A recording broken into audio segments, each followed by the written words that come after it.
Good afternoon. তো দেখো এখন আমরা দুজনে একটা জায়গায় যাচ্ছি, সেটা কোথায় যাচ্ছি এবং কি করতে যাচ্ছি সেটা তোমাদেরকে হওয়ার পরে দেখাবো।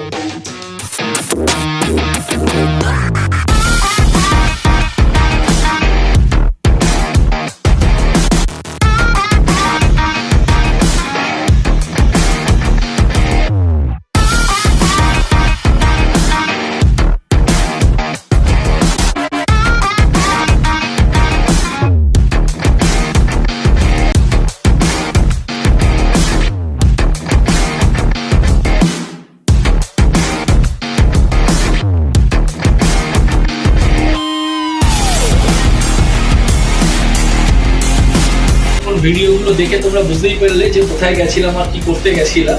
একটু হাই করে দাও। তো চলো, আর তোমাদের যদি পুরো ভিডিওটা মানে শর্টসটা যদি ভালো লেগে থাকে তাহলে প্লিজ লাইক কমেন্ট শেয়ার করে দিও আর চ্যানেলটাকে অবশ্যই সাবস্ক্রাইব করে দিও। আজকের মতো টাটা।